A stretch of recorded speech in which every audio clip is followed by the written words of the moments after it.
Always സ്റ്റുഡൻറ്റിൻ്റെ പുതിയൊരു ക്ലാസ്സിലേക്ക് എല്ലാവർക്കും സ്വാഗതം. ഇന്നത്തെ ക്ലാസ്സിൽ നമ്മൾ 2024 സെപ്റ്റംബർ 9 തീയതിയിലെ കറണ്ട് അഫയേഴ്സ് ആണ് നോക്കാനായിട്ട് പോകുന്നത്. ഈ ഒരു ക്ലാസ്സിൻ്റെ PDF നോട്ട്സ് നിങ്ങൾക്ക് ലഭിക്കുന്നതിനായിട്ട് നമ്മുടെ ടെലഗ്രാം ചാനൽ ഒന്ന് സബ്സ്ക്രൈബ് ചെയ്യുക. ചാനലിൻ്റെ ലിങ്ക് ഡിസ്ക്രിപ്ഷനിൽ കൊടുക്കുന്നതായിരിക്കും. അപ്പോൾ ഇന്ന് നമ്മൾ ആദ്യം നോക്കാൻ പോകുന്നത് പ്രിൻസിപ്പിൾസ് ഓഫ് പ്ലാനറ്ററി പ്രൊട്ടക്ഷൻ എന്ന് പറഞ്ഞിട്ടുള്ള ഒരു കാര്യമാണ്. അപ്പോൾ എന്താണ് ഈ പ്രിൻസിപ്പിൾസ് എന്നുള്ളത് നോക്കാം. Planetary protection aims to prevent contamination of the Earth's biosphere and other planetary bodies by alien microbial life during space missions. അതായത് നമ്മളിപ്പോൾ ഭൂമിയിൽ നിന്ന് കുറേ സ്പേസ് ക്രാഫ്റ്റുകളും പല കാര്യങ്ങളൊക്കെ വേറെ പ്ലാനറ്റ്സിലേക്കും സ്റ്റാർസിലേക്കൊക്കെ വിടുന്നുണ്ട്, അല്ലെങ്കിൽ മൂണിലേക്കൊക്കെ വിടുന്നുണ്ട്. അപ്പോൾ അങ്ങനെ വിടുന്ന സമയത്ത് നമ്മുടെ ഇവിടുത്തെ പല മൈക്രോബിയൽസും പല രീതിയിൽ ആ പ്ലാനറ്റ്സിലോ മൂണിലോ സ്റ്റാറിലൊക്കെ എത്താനുള്ള ചാൻസ് ഉണ്ട്. അപ്പോൾ അത് ചിലപ്പോൾ അവിടുത്തെ എൻവയോൺമെന്റ് എൻവയോൺമെന്റിൽ പ്രശ്നം ഉണ്ടാക്കാൻ സാധ്യതയുണ്ട്. നേരെ തിരിച്ചും ഈ ഇന്റർനാഷണൽ സ്പേസ് സ്റ്റേഷൻ അങ്ങനെയൊക്കെയുള്ള സ്ഥലങ്ങളിൽ നിന്ന് തിരിച്ചു വരുന്ന ഈ പറയുന്ന ഇങ്ങനത്തെ സ്പേസ് ക്രാഫ്റ്റുകൾക്കും ബാക്കിയുള്ള ആളുകൾക്കും ഒക്കെ ഇതുപോലെ തന്നെ വേറെ ഏലിയൻ മൈക്രോബിയൽ ലൈഫിനെ ഭൂമിയുടെ അറ്റ്മോസ്ഫിയറിലേക്ക് അല്ലെങ്കിൽ എൻവയോൺമെന്റിലേക്ക് കൊണ്ടുവരാനുള്ള കഴിവുണ്ട്, അല്ലെങ്കിൽ അങ്ങനെയുള്ള സാധ്യതയുണ്ട്. അപ്പം അങ്ങനെ ഉണ്ടായിക്കഴിഞ്ഞാൽ അത് നമ്മുടെ ഭൂമിയിലും ദോഷം ചെയ്യും. അപ്പോൾ ഈ ഒരു കാര്യം ഇങ്ങനത്തെ ഉള്ള കണ്ടാമിനേഷൻസ് പ്രിവെന്റ് ചെയ്യാൻ വേണ്ടിയിട്ട് ലോഞ്ച് ചെയ്തിട്ടുള്ള ഒരു പ്രിൻസിപ്പിളാണ് പ്രിൻസിപ്പിൾ ഓഫ് പ്ലാനറ്ററി പ്രൊട്ടക്ഷൻ എന്ന് പറയുന്നത്.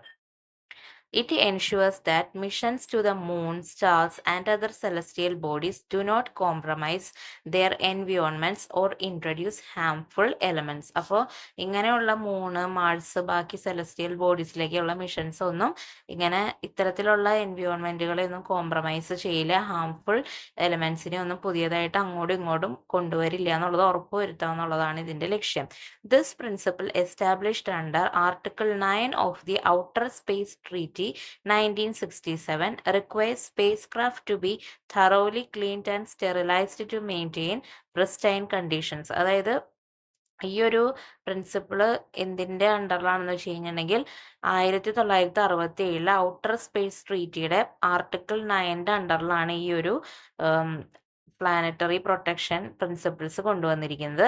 അപ്പൊ ഇതിന്റെ അണ്ടറിൽ എന്ത് ചെയ്യണം എന്നാണ് പറയുന്നത്? എല്ലാ സ്പേസ് ക്രാഫ്റ്റുകളും നല്ല thorough ആയിട്ട് ക്ലീൻ ചെയ്യണം, സ്റ്റെറിലൈസ് ചെയ്യണം, അങ്ങനെ അതിനെ വേറെ പ്രശ്നങ്ങളൊന്നും ഇല്ലാത്ത രീതിയിലുള്ള കണ്ടീഷനിലേക്ക് കൊണ്ടുവരണം.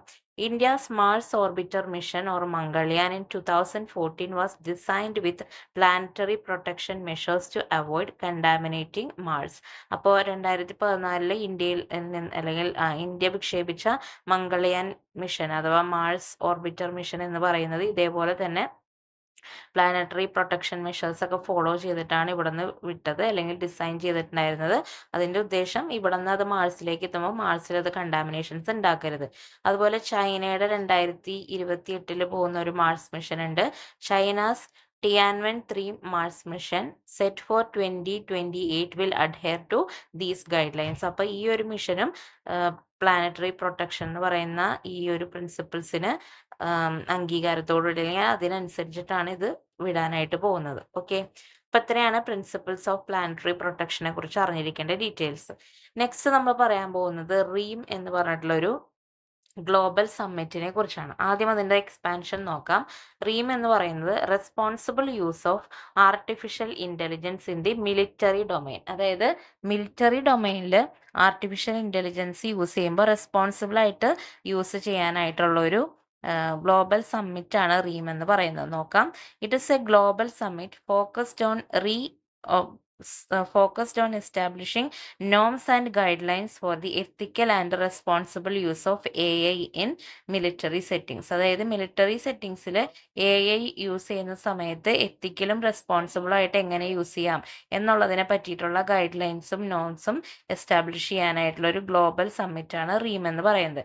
It involves discussions among governments, international organizations, technology firms, and civil society to address the implications of AI in warfare and to promote standards that ensure its safe and ethical applications. അപ്പോൾ ഈ ഒരു സമ്മിറ്റിൽ പല മേഖലയിൽ നിന്നുള്ള ആൾക്കാർ, ഗവൺമെന്റിന്റെ ആൾക്കാർ, international organisation, technical firms, civil society, ഇങ്ങനെ പല വൈഡ് റേഞ്ച് ഓഫ് ആളുകൾ തമ്മിലുള്ള ഡിസ്കഷൻ നടത്തും. ഈ AI വാർഫെയറിൽ കൊണ്ടുവന്നാൽ എന്തൊക്കെ പ്രശ്നങ്ങൾ ഉണ്ടാവും, അല്ലെങ്കിൽ എന്തൊക്കെ നേട്ടങ്ങൾ ഉണ്ടാവാം. അപ്പം അതിനനുസരിച്ച് ഒരു സ്റ്റാൻഡേർഡ്, ഗ്ലോബൽ ലെവലിലുള്ള ഒരു സ്റ്റാൻഡേർഡ് പ്രൊമോട്ട് ചെയ്തെടുക്കുക, അതുവഴി safe and ethical application of AI വാർഫെയറിൽ കൊണ്ടുവരിക എന്നുള്ളതാണ് ഉദ്ദേശിക്കുന്നത്. The summit aims to shape international regulations and practices to manage military use of AI effectively. അപ്പം അതുവഴി AI മിലിറ്ററിയിൽ ഇഫക്റ്റീവായിട്ട് യൂസ് ചെയ്യാനായിട്ടുള്ള ഒരു ഗൈഡ് ലൈൻസ് അല്ലെങ്കിൽ റെഗുലേഷൻസ്, ഇന്റർനാഷണലി റെക്കഗ്നൈസ്ഡ് ആയിട്ടുള്ള റെഗുലേഷൻസ് ഷേപ്പ് ചെയ്തെടുക്കുക എന്നുള്ളതാണ് സമ്മിറ്റിന്റെ ലക്ഷ്യം. The second summit on dream begins in Seoul, South Korea, focusing on setting global norms for military AI use. അപ്പോൾ ഇപ്പോഴത്തെ സമ്മിറ്റ് നടക്കുന്നത് സൗത്ത് കൊറിയയിലെ സിയോളിലാണ്. ഇത് സെക്കൻഡ് സമ്മിറ്റ് ആണ്. 2023 ഇതിന്റെ ഫസ്റ്റ് സമ്മിറ്റ് നടന്നിട്ടുണ്ട്.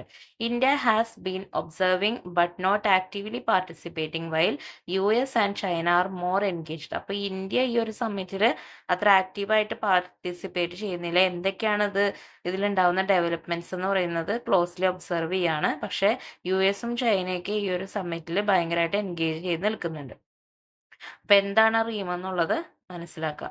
Next, helium gas in rocket. അപ്പൊ നമുക്ക് റോക്കറ്റിൽ ഹീലിയം ഗ്യാസ് യൂസ് ചെയ്യുന്നതായിട്ട് നിങ്ങൾക്ക് പലർക്കും അറിവുണ്ടാവും. അപ്പൊ എന്താണ് അത് ഉപയോഗിക്കുന്നതിന്റെ കാരണം? ഇപ്പൊ റീസെന്റ് ആയിട്ട് സുനിത വില്യംസ് ഇന്റർനാഷണൽ സ്പേസ് സ്റ്റേഷനിൽ പെട്ടുപോയ സമയത്ത് അവിടെ ഹീലിയം ലീക്ക് അടക്കം ഉണ്ടായി എന്ന് പറയുന്ന രീതിയിൽ ന്യൂസ് ഒക്കെ വന്നിട്ടുണ്ടായിരുന്നു. അപ്പൊ അതിനെ പറ്റി നമുക്ക് ജസ്റ്റ് ഒന്ന് ബേസിക് ആയിട്ടുള്ള കാര്യങ്ങൾ നോക്കാം.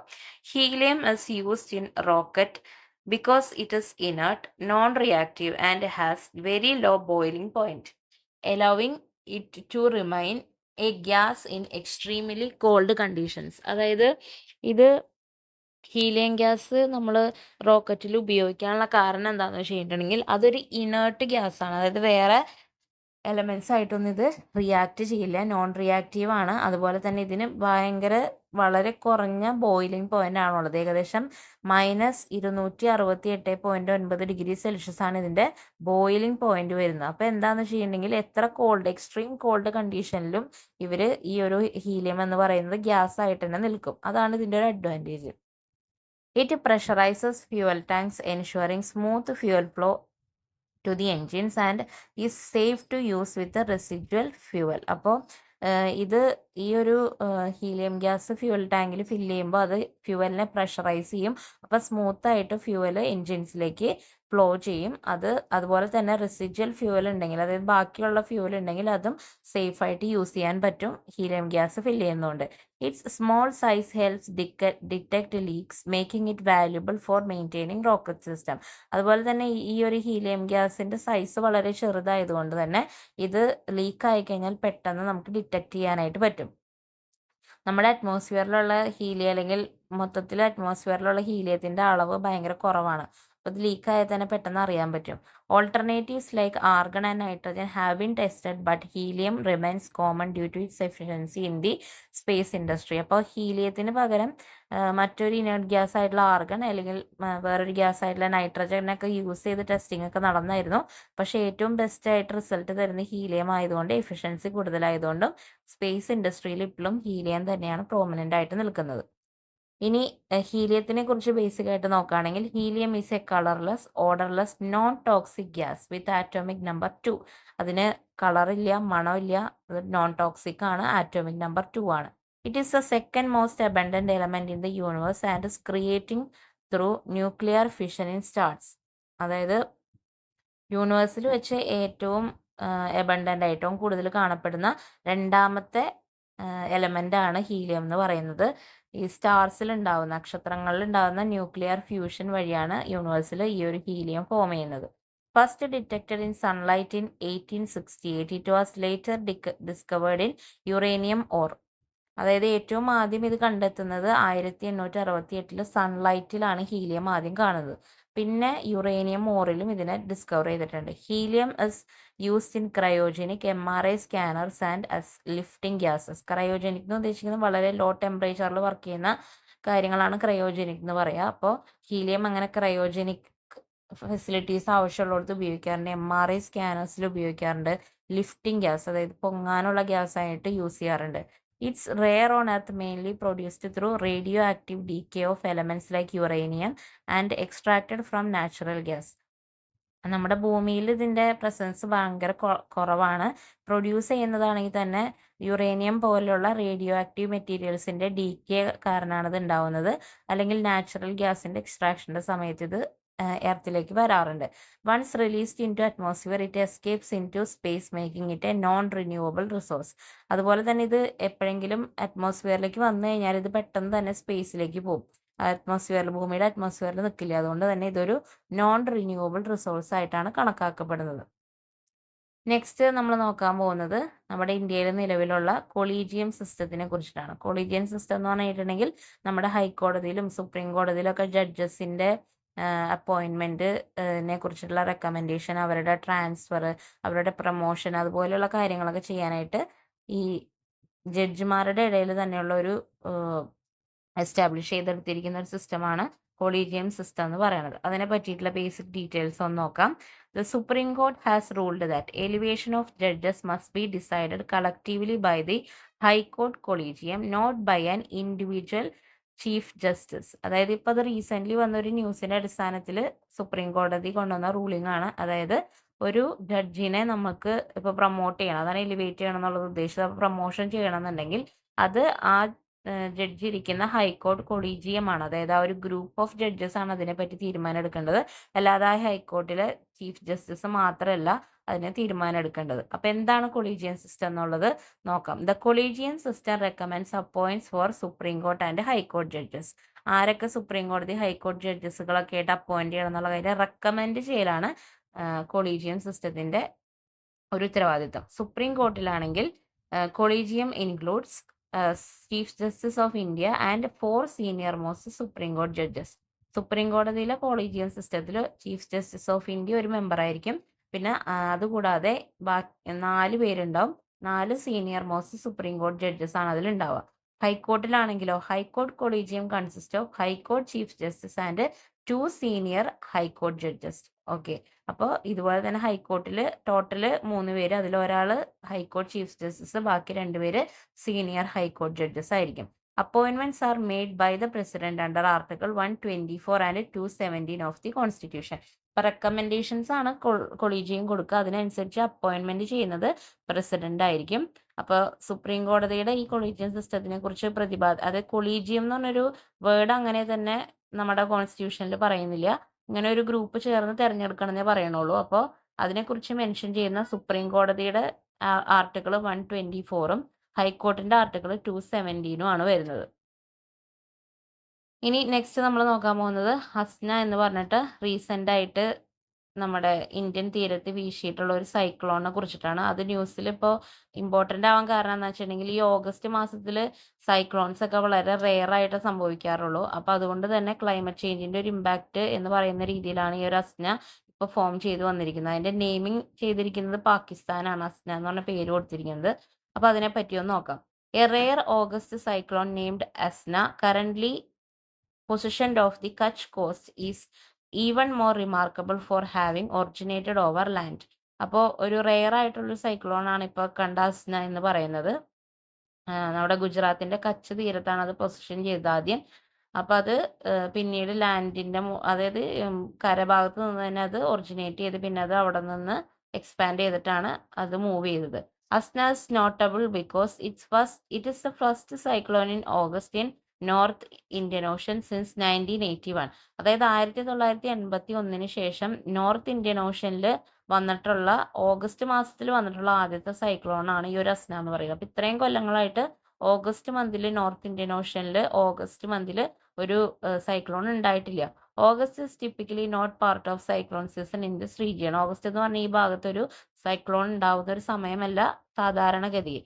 The cyclone began as a land-borne depression that intensified as it moved over the warm waters of the Arabian Sea. അപ്പോൾ അറേബ്യൻ സീയുടെ അതായത് ഇതിന്റെ ഒരു ഒറിജിൻ എന്ന് പറയുന്നത് എങ്ങനെയാണെന്ന് വെച്ചിട്ടുണ്ടെങ്കിൽ കരയുടെ മുകളിലാണ് ഇത് ഒറിജിൻ ചെയ്യുന്നത്. ഒരു ലോ ഡിപ്രഷൻ ആയിട്ടാണ് ഇത് തുടങ്ങുന്നത്. അതിനുശേഷം ലാൻഡ് ബോൺ ഡിപ്രഷൻ ആയിട്ട് അതിനുശേഷം ഇത് അറേബ്യൻ സീയുടെ വാം വാട്ടേഴ്സിന്റെ മുകളിൽ കൂടെ മൂവ് ചെയ്യാണ് ചെയ്തത്. It is formed from a rare strong low pressure system that grew unusually powerful over land. അതായത് ഒരു ലോ പ്രഷർ സിസ്റ്റം ആയിട്ട് സ്ട്രോങ് ലോ പ്രഷർ സിസ്റ്റം ആയിട്ട് ഇത് ഫോം ചെയ്ത് പിന്നീട് അത് പവർഫുൾ ആയിട്ട് മാറുകയാണ് ചെയ്തത്. അത് ലാൻഡിന്റെ മുകളിൽ വെച്ച് തന്നെ പവർഫുൾ ആയിട്ട് മാറി പിന്നെയാണ് അറേബ്യൻ വാട്ടറിന്റെ വാം അറേബ്യൻ വാട്ടറിന്റെ മുകളിൽ കൂടെ അത് മൂവ് ചെയ്യാൻ തുടങ്ങിയത്. Asna's formation is linked to the broader context of rapid warming over the Arabian sea influenced by climate change. അതായത് ക്ലൈമറ്റ് ചേഞ്ച് കാരണം പെട്ടെന്ന് ഈ അറേബ്യൻ സീ വാം ആവുന്നത് കാരണം കൂടി കൊണ്ടാണ് ഇത് പെട്ടെന്ന് ഇങ്ങനെ അറേബ്യൻ സീയിലൂടെ മൂവ് ചെയ്യാൻ തുടങ്ങിയതെന്നാണ് പറയണത്. The northward shift of the low level jet stream due to warming over West Asia contributed to it development. പിന്നീട് അത് ഡെവലപ്പ് ചെയ്ത് നോർത്ത് ഡയറക്ഷനിലാണ് അത് ഷിഫ്റ്റ് ചെയ്ത് പോയത്. അതിന്റെ കാരണം വെസ്റ്റ് ഏഷ്യ പോലുള്ള രാജ്യങ്ങളിലെയും ഈ ഓവറായിട്ടുള്ള ചൂടാണ് അല്ലെങ്കിൽ വാർമിംഗ് ഇഫക്റ്റ് ആണ് അതിങ്ങനെ നോർത്ത് ഷിഫ്റ്റിൽ അത് മൂവ് ചെയ്യാനായിട്ട് കാരണം. ഓക്കെ, അപ്പൊ ഈ ഒരു അസ്ന എന്ന് പറയുന്ന ആ ഒരു സൈക്ലോണിനെ പറ്റിയും സാധാരണ ഇതിൽ നിന്ന് വ്യത്യാസമായതുകൊണ്ടാണ് ആ ഒരു സീസണിൽ വ്യത്യാസം വന്നതുകൊണ്ടാണ് ഈ ഒരു സൈക്ലോൺ ഇമ്പോർട്ടൻ്റ് ആവുന്നത്. അപ്പൊ ഇത്രയാണ് ഇന്നത്തെ കറണ്ട് അഫയേഴ്സ്. പറഞ്ഞ കാര്യങ്ങളൊക്കെ ക്ലിയർ ആയെന്ന് വിചാരിക്കുന്നു. ഹെൽപ്ഫുൾ ആണെങ്കിൽ നമ്മുടെ ചാനൽ ഒന്ന് സബ്സ്ക്രൈബ് ചെയ്ത് സപ്പോർട്ട് ചെയ്യുക. അടുത്ത വീഡിയോ ആയിട്ട് കാണുന്നവരെല്ലാവർക്കും താങ്ക്സ് ഫോർ വാച്ചിങ്.